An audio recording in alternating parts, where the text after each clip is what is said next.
Good morning प्यारे विद्यार्थियों। आज की क्लास में हम सीधा और प्रतिलोम संबंध के बारे में स्टडी करेंगे। जैसा कि आपके बोर्ड स्क्रीन पर लिखी हुई है डेफिनेशन। सीधा संबंध, जब दो राशियां इस प्रकार हों कि एक के बढ़ने से दूसरी बढ़े तथा एक के घटने से दूसरी घटे, तो वहां पे क्या होता है, आपका सीधा संबंध होता है। सीधी सी बात है, जब दो राशियां इस प्रकार हो कि पहली राशि के बढ़ने पर दूसरी भी बढ़े और पहली के घटने पर दूसरी घटे, तो वहां पे क्या होता है, आपका सीधा संबंध होता है। ठीक है, अब आता है आपका दूसरा प्रतिलोम संबंध। प्रतिलोम में क्या होता है, जब दो राशियां इस प्रकार हो कि एक के बढ़ने पर दूसरी घटे तथा घटने पर दूसरी क्या हो, बढ़े, यानी उसके इनवर्स चले, उल्टा चले, तो वहां पे क्या होता है, आपका प्रतिलोम संबंध होता है। ठीक है, अब आता है कि इनसे प्रश्न कैसे पूछे जाते हैं और उन प्रश्नों में हम कैसे निकालते हैं कि यहाँ पे सीधा संबंध होगा या प्रतिलोम संबंध होगा, तो देखेंगे। पहला प्रश्न है आपका, विमला 200 किलोमीटर की दूरी को बस से तय करती है। ठीक है, आगे कह रहा है जिसका किराया 180 रुपए देती है, तो 500 किलोमीटर की यात्रा करने पर उसको कितना किराया देना पड़ेगा। तो देखो यहाँ पे दो चीजों की बात हो रही है। एक तो कह रहा है कि विमला 200 किलोमीटर की दूरी की बात हो रही है। दूसरा है कि जिसका किराया 180 रुपए देती है, तो दूसरी बात हो रही है किराए की। तो दोनों चीजों को हम लिख लेंगे। यहाँ पे क्या क्या दे रखा है, एक तो आपकी दूरी दे रखी है और क्या दे रखा है, किराया। जो दो चीजों की बात हो रही है, दो राशियों की बात हो रही है, वो हमने लिख ली। पहला तो आपका क्या है, दूरी, और फिर है आपका किराया। हर प्रश्न में आपकी दो चीजों की बात होगी। अब क्या कह रहा है कि विमला 200 किलोमीटर की दूरी को बस से तय करती है, जिसका किराया 180 रुपए देती है। पहले आपकी दूरी कितनी है, 200 किलोमीटर, तो दूरी के नीचे 200 किलोमीटर आ जाएगा। जिसका किराया कितना देना पड़ता है, 180 रुपए, तो इस किराए के नीचे आ जाएगा 180 रुपए। अब आता है आगे कि 500 किलोमीटर की यात्रा करने पर, अब यहाँ पर पहले दूरी कितनी थी, 200 किलोमीटर थी। दूरी 200 से बढ़कर कितनी हो गई, 500 किलोमीटर हो गई। तो ये पूछ रहा है कितना किराया देना पड़ेगा, तो हम मान लेते हैं x रुपए देने पड़ेंगे। कितने देने पड़ेंगे, x रुपए। ये हमें निकालना है कितना किराया देना पड़ेगा। तो हम देखेंगे कि विमला जब 200 किलोमीटर की दूरी तय कर रही थी, तो उसको कितना रुपया देना पड़ रहा था, किराया कितना देना पड़ रहा था, 180 रुपए देने पड़ रहे थे। अब दूरी 200 से बढ़कर कितनी हो गई, 500 किलोमीटर हो गई। जब भाई दूरी बढ़ेगी तो उसके साथ साथ क्या है, आपको किराया ज्यादा देना पड़ेगा या कम देना पड़ेगा, ज्यादा ही तो देना पड़ेगा। भाई 200 का 180 देना पड़ रहा है, तो 500 का 180 से ज्यादा देना पड़ेगा या कम, ज्यादा देना पड़ेगा। यानी यहाँ पर दोनों राशियां बढ़ रही हैं, 200 से ये 500 हो रही है दूरी, तो जो किराया है वो भी क्या आएगा, 180 से ज्यादा आएगा। जब दोनों राशियां बढ़ती हैं तो वहां पे क्या होता है, आपका सीधा संबंध होता है। सीधा संबंध के लिए हम क्या करते हैं, ऊपर से नीचे की ओर ऐसे एरो लगाते हैं दोनों तरफ, दूरी वाले में भी और किराए वाले में भी। ये एरो हमें क्या बता रहा है, यानी ऊपर से नीचे की ओर पहले ऊपर वाली संख्या आएगी, फिर नीचे वाली, ऐसे पहले ऊपर वाली फिर नीचे वाली संख्या। तो हम देखेंगे, इनको हम लिखेंगे किस तरीके से। पहले आएगा 200, 200 का 200 आ जाएगा, फिर नीचे दे रखा है 500, अनुपात लगा लेंगे, 500 आ जाएगा। फिर समानुपात का चिन्ह लगाएंगे, फिर आपका क्या है 180, 180 आ जाएगा, अनुपात लगा के x आ जाएगा। ठीक है, अब आपको लगाना है समानुपात का फॉर्मूला। समानुपात का फॉर्मूला होता है बाह्य पदों का गुणनफल बराबर मध्य पदों का गुणनफल। ठीक है, लिखेंगे फॉर्मूला होता है बाह्य पदों का गुणनफल बराबर मध्य पदों का गुणनफल, मध्य पदों का गुणनफल। ठीक है, अब आती है बात के बाह्य पद कौन से होते हैं और मध्य पद कौन से होते हैं। तो देखेंगे पहला और लास्ट वाला पद, ठीक है, ये तो होते हैं आपके बाह्य पद। कौन से होते हैं, बाह्य पद। अब आती है बात मध्य पदों की, तो दूसरा और तीसरा आपके कौन से होते हैं, ये बीच में जो दे रखे मध्य पद होते हैं। ठीक है, तो रख देंगे। पहले आ रहा है बाह्य पदों का गुणनफल। बाह्य पद कौन कौन से, 200 और x, दोनों का गुणनफल करेंगे तो 200 गुणा कितना आ जाएगा, x। फिर आपका बराबर, तो बराबर लगा लेंगे। मध्य पदों का गुणनफल, मध्य पद आपके कौन कौन से 500 और 180, तो कितना आ जाएगा 500 इंटू 180। ठीक है, हमें निकालनी है x की वैल्यू। किस तरीके से निकालेंगे, इस 200 को उधर भेज देंगे, हमें केवल x चाहिए। x के साथ 200 गुणा में दे रखा है, उधर जाके किसमें आ जाएगा, भाग में आ जाएगा। तो x बराबर कितना आ जाएगा, देखो 500 इंटू 180, ये तो उधर दे ही रखा था, बट्टे में कितना आ जाएगा 200 आ जाएगा। तो 2 जीरो से ये 2 जीरो कट जाएंगी, और 2 से 180 कितने बार कटेगा, 90 बार कटेगा। 90 तो नहीं 180 होते हैं, तो बचा कितना आपका, x बराबर बचा 5 इंटू 90, और 5 इंटू 90 कितना हो जाएगा 450। तो x का मान आ गया आपका 450 रुपए। तो 500 किलोमीटर की दूरी का किराया कितना देना पड़ेगा, 450 रुपए। एक लाइन लिख देंगे हम, अतः 500 किलोमीटर दूरी का किराया 450 रुपए होगा। ये आपका निकल गया है। ठीक है, अब दूसरा देखेंगे इसी का। दूसरा प्रश्न है आपका, ममता 15 लीटर पानी से 30 परिंदे भर सकती है। ममता के पास 15 लीटर पानी है जिससे वो 30 परिंदे भर सकती है। फिर आगे कहा गया है, तो बताइए 120 परिंदों को भरने के लिए कितने लीटर पानी की आवश्यकता होगी। तो यहाँ दो चीजों की बात हो रही है, एक तो परिंदों की संख्या और एक पानी की मात्रा। तो दोनों चीजों को हम लिख लेंगे यहाँ से। पहली बात है आपकी परिंदों की संख्या, ठीक है, परिंदों की संख्या, और दूसरा क्या है, पानी की मात्रा। देखेंगे, पहले आपको दिया है कि ममता 15 लीटर पानी से 30 परिंदे भरती है। तो परिंदों की संख्या कितनी है, 30 है, और पानी कितना आ जाता है इनमें 15 लीटर। ठीक है, 15 लीटर पानी से कितने परिंदे भरे जा सकते हैं, 30 परिंदे भरे जा सकते हैं। अब क्या कह रहा है कि परिंदों की संख्या 30 से बढ़कर कितनी हो जाती है, 120 हो जाती है। तो परिंदे कितने हो जाते हैं, परिंदों के नीचे लिख देंगे 120 हो जाते हैं। तो कितना पानी चाहिए इनको भरने के लिए, ये हमें बताना है। तो हम मान लेंगे x लीटर पानी चाहिए। कितना चाहिए, x लीटर। लिख लेंगे, माना x लीटर पानी चाहिए। तो यहाँ पे अब हम देखेंगे कि सीधा संबंध है या प्रतिलोम संबंध है। तो देखेंगे यहाँ पे, देखो 30 परिंदों को भरा जा रहा है आपके कितने से, 15 लीटर पानी से। तो 120 को 15 से ज्यादा से भरा जाएगा या कम से भरा जाएगा, 120 परिंदों को 15 लीटर से ज्यादा पानी से भरा जाएगा या कम से।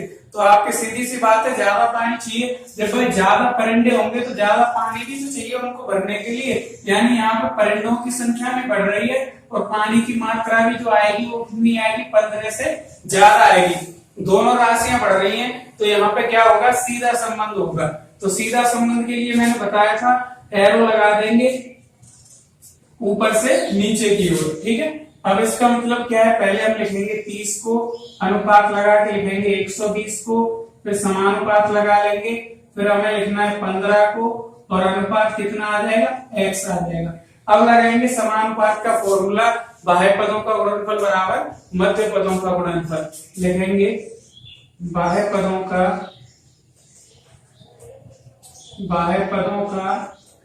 गुणनफल बराबर मध्य पदों का गुणनफल। बाह्य पद कौन से होते हैं, पहला वाला और ये लास्ट वाला। मध्य पद ये दोनों बीच वाले। ठीक है, तो देखेंगे बाह्य पदों का गुणनफल, बाह्य पद कौन कौन से, 30 और x। बाह्य पदों का गुणनफल करेंगे तो 30 इंटू कितना आ जाएगा, x, बराबर मध्य पदों का गुणनफल, मध्य पद कौन से, 120 और 15, तो 120 इंटू कितना आएगा, 15 आ जाएगा। ठीक है, हमें वैल्यू निकालनी है x की, क्योंकि हमने कितना माना है, x से तो माना है x लीटर पानी चाहिए। x की वैल्यू निकालेंगे, x के साथ गुणा में 30 दे रखा है, इसको उधर भेज देंगे तो किस में आ जाएगा, भाग में आ जाएगा। तो x बराबर कितना आ जाएगा, 120 इंटू 15, ये तो पहले से ही दे रखा था, और बट्टे में कितना आ जाएगा, 30 आ जाएगा। 30 से 120 कटेगा 4 बार, ठीक है। 30 चौका 120, x बराबर कितना बचा, 4 इंटू 15, और 4 इंटू 15 कितना हो जाएगा, 60। तो जो x का मान है वो कितना आ जाएगा, 60 लीटर। तो हम कह सकते हैं अतः 120 परिंदों को भरने के लिए 60 लीटर पानी की आवश्यकता होगी। वो लाइन हम लिख देंगे यहाँ पे, अतः 120 परिंदों को भरने के लिए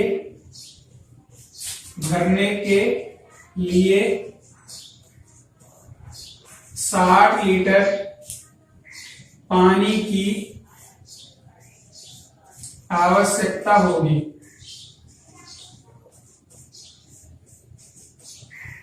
यही आपका आंसर होगा, ठीक है।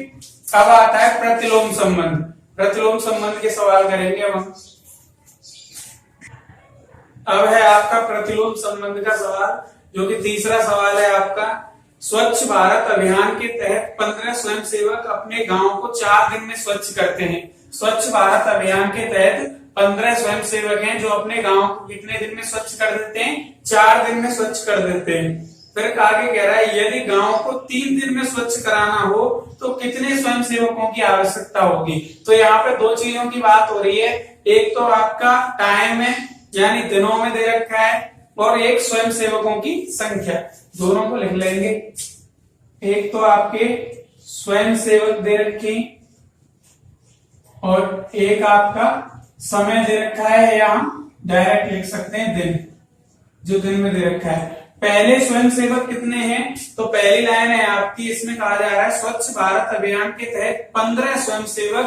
तो स्वयंसेवकों की संख्या कितनी है, 15 दे रखी है।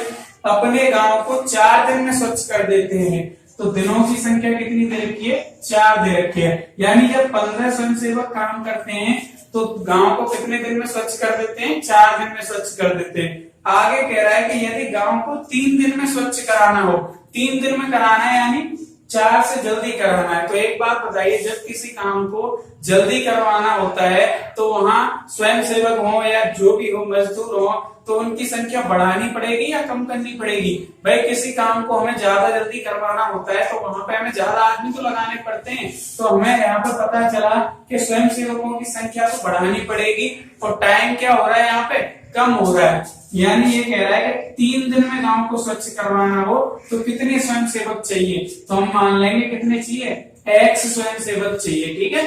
तो हम अब यहाँ पे देखेंगे कि सीधा संबंध है या प्रतिलोम संबंध है। तो पहले देखेंगे कि 15 स्वयंसेवक हैं तो गांव को कितने दिन में स्वच्छ कर देते हैं, 4 दिन में स्वच्छ कर देते हैं। अब कह रहा है कि गांव को 3 दिन में स्वच्छ करवाना है यानी जल्दी करवाना है, तो स्वयंसेवकों की संख्या ज्यादा होगी या कम होगी, ज्यादा ही तो होगी। तो यहाँ पे देखोगे कि दिन तो 4 से कितने हो रहे हैं, 3 यानी घट रहे हैं, और यहाँ पे स्वयंसेवकों की संख्या क्या होगी, ज्यादा होगी। जो आंसर आएगा वो क्या आएगा, 15 से ज्यादा आएगा। यानी यहाँ पे स्वयंसेवकों की संख्या बढ़ रही है और दिनों की संख्या क्या हो रही है, कम हो रही है। यानी एक राशि के कम होने पर दूसरी राशि क्या हो रही है, ज्यादा हो रही है। तो ऐसी कंडीशन में आपका क्या होता है, प्रतिलोम संबंध होता है। तो इस सवाल में आपका प्रतिलोम संबंध होगा, ठीक है। तो इसके लिए हम क्या करते हैं, इस एक्स वाले में तो सीधा संबंध वाला एरो रखते हैं ऊपर से नीचे की ओर, इसमें ये उल्टा एरो लगा देते हैं, ठीक है, नीचे से ऊपर की ओर। बस यही आपका इनमें अंतर है और कुछ नहीं है। ऐसा नहीं है कि दोनों में कोई लगा दिया जाए। प्रतिलोम वाले में आपको एक जगह ये एरो को बदल देना है, यानी नीचे से ऊपर की ओर कर देना है। और सीधा संबंध में क्या होते थे, दोनों नीचे की ओर आते थे ऊपर से। बस यही करना है, बाकी कोई चेंजिंग नहीं करनी है, कोई फॉर्मूला लगाना है, आंसर आ जाएगा। तो हम देखेंगे, अब ये बता रहा है कि ऊपर से नीचे की ओर, तो पहले ऊपर वाली संख्या आएगी 15, अनुपात लगा के x आएगा। अब समानुपात लगा लेंगे जैसा कि पिछले प्रश्नों में लगाया है। अब क्या करना है, अब 4 और 3 नहीं आएंगे। अब एरो को देखिए, आप कहां से जा रहा है, नीचे से ऊपर की ओर जा रहा है। तो पहले नीचे वाली संख्या आएगी, फिर ऊपर वाली संख्या आएगी। तो नीचे वाली कितनी, 3, अनुपात कितनी आ जाएगी, 4। पिछले प्रश्नों में क्या होता था, ये भी ऐसे ही आता था, पहले ऊपर वाली और फिर नीचे वाली संख्या, क्योंकि वहां पे दोनों एरो कहाँ थे, ऊपर से नीचे की ओर, और ये कहां से जा रहा है, नीचे से ऊपर की ओर। तो पहले नीचे वाली संख्या आएगी, फिर ऊपर वाली संख्या आएगी, ठीक है। अब लगाएंगे समानुपात का फॉर्मूला, जो कि होता है बाह्य पदों का गुणनफल, बाह्य पदों का गुणनफल बराबर मध्य पदों का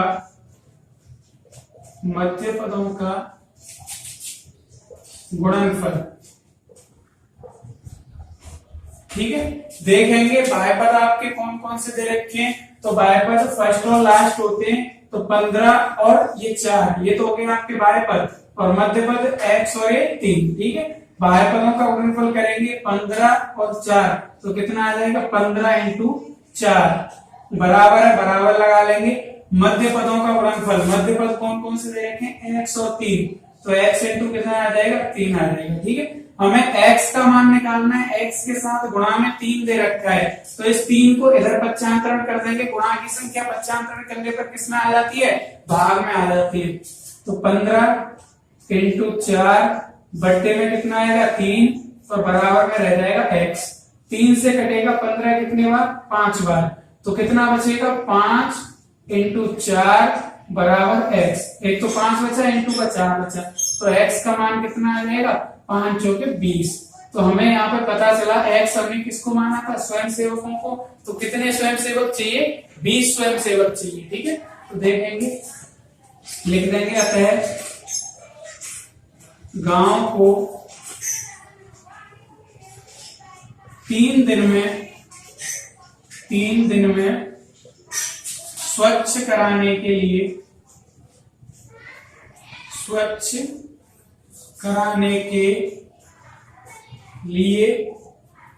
20 स्वयंसेवक चाहिए,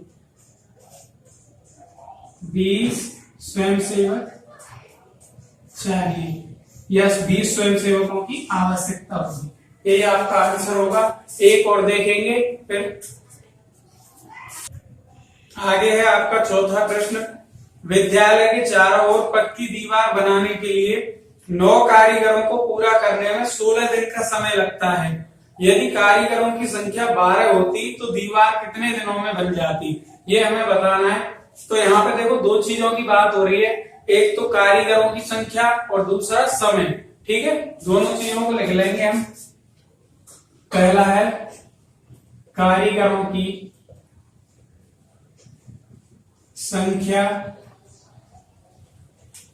और दूसरा है समय।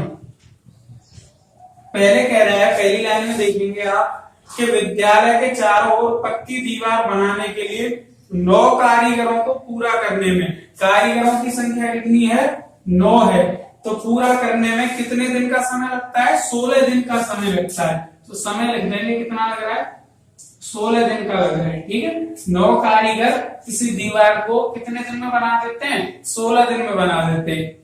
अब कह रहा है कि यदि कारीगरों की संख्या 9 से बढ़कर 12 हो जाती है, कारीगरों की संख्या कितनी है, 12 होती, तो दीवार कितने दिनों में बन जाती। एक बात बताइए, जब 9 आदमी 16 दिन में बना रहे हैं, तो 12 आदमी 16 से कम दिन में बनाएंगे या ज्यादा दिन में बनाएंगे, बताइए। तो आप देखोगे जब भाई 9-16 में बना रहे हैं, जब आदमी बढ़ेंगे यहाँ पे, यानी कारीगर बढ़ेंगे, तो काम जल्दी होगा, यानी 16 से कम दिन में होगा। तो यहाँ पे देख रहे हो आप, एक राशि तो बढ़ी, यानी कारीगरों की संख्या तो बढ़ी, और वहां पे आपका दिनों की संख्या या समय क्या होगा, कम होगा। एक राशि के बढ़ने पर और दूसरी राशि कम होती है, तो ऐसी कंडीशन में आपका क्या होता है, प्रतिलोम संबंध होता है। ये मैं आपको पहले बता चुका हूं। तो हम मान लेंगे यहाँ पे x दिन में कार्य पूरा हो जाएगा, ठीक है। यानी 12 जो आपके कारीगर हैं वो x दिन में दीवार को बना देंगे। अब हमें पता है कि यहाँ पे आपका कौन सा प्रतिलोम संबंध है। प्रतिलोम संबंध के लिए मैंने आपको बताया था, जो x वाला है उसमें तो आप जो सीधे में लगाते थे वही एरो रखेंगे, यानी ऊपर से नीचे की ओर, ठीक है। और इस वाले में क्या कर देंगे, एरो को उल्टा कर देंगे, यानी नीचे से ऊपर की ओर, ठीक है।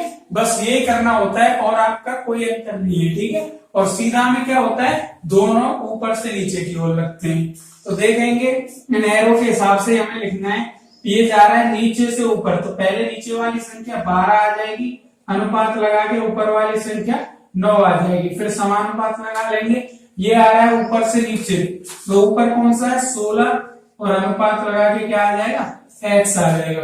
अब समानुपात का फॉर्मूला लगाएंगे, बाह्य पदों का गुणनफल बराबर मध्य पदों का गुणनफल। लिख लेंगे बाह्य पदों का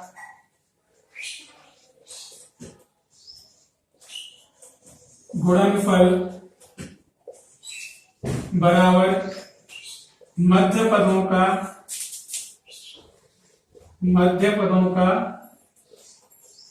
गुणनफल।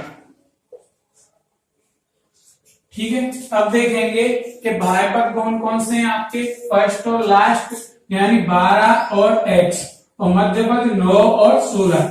बाह्य पदों का गुणनफल करेंगे तो 12 और x दे रखिए, कितना आ जाएगा 12 इंटू एक्स, बराबर मध्य पदों का गुणनफल करेंगे तो 9 इंटू कितना आ जाएगा 16, क्योंकि मध्य पद कौन कौन से 9 और 16। हमें x का मान निकालना है, ये 12 उधर जाके भाग में आ जाएगी, x बराबर कितना आ जाएगा बताओ 9 इंटू 16, और बट्टे में कितना आ जाएगा 12। ठीक है, 4 से काट लेंगे 16 और इसको 12 को, 4 से कटेगा 4 बार, 4 से कटेगा 3 बार। ठीक है, तो x बराबर कितना बचा 9 इंटू 4 बट्टे कितना बचा 3। अब 3 से ये 9 कट जाएगा कितने बार 3 बार, तो x का मान कितना आ जाएगा, एक तो 3 और इंटू में 4 12 आ जाएगा, x का मान कितना आ जाएगा 12 निकल के आ जाएगा। तो हम कह सकते हैं कि 12 कारीगर दीवार को पूरा 12 दिन में बना देंगे। लिखेंगे 12 कारीगर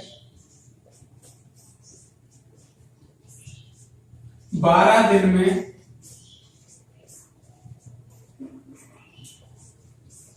दीवार